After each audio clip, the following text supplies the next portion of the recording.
मंच पे उपस्थित मेरे सब वरिष्ठ बीजेपी के नेता सबसे पहले मैं धन्यवाद दूंगा यशस्वी प्रधानमंत्री नरेंद्र मोदी जी को।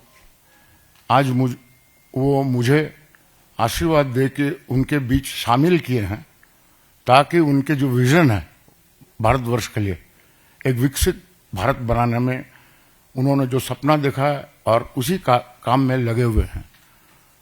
प्रभावित होके उनके कार्यक्रम से और उनका पर्सनालिटी से आज मैं बीजेपी में जोग दे रहा हूं और उम्मीद रखूंगा कि इसी प्रकार बीजेपी के नेतृत्व और सारे मेरे बीजेपी में मित्र मेरे साथ वो उस प्रकार का संपर्क रखेंगे और आगे जाके मुझे उड़ीसा में बीजेपी के लिए बहुत सारा काम करना है, मजबूत करने में कोशिश करूंगा।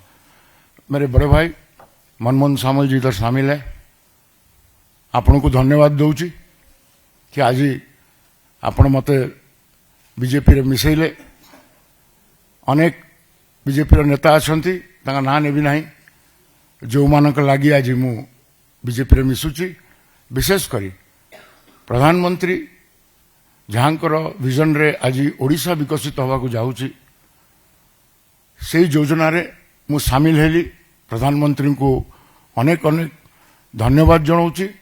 से मते तांकर ये विजन रे भारतवर्ष पई ओडिशा पई जो स्वप्न देखिचंती ताको साकार करिवारे से मते गोटे गुंच मुसापुरी सहयोग करिया को जो सुजोग देइचंती मु तांको अनेक अनेक धन्यवाद जनाऊची।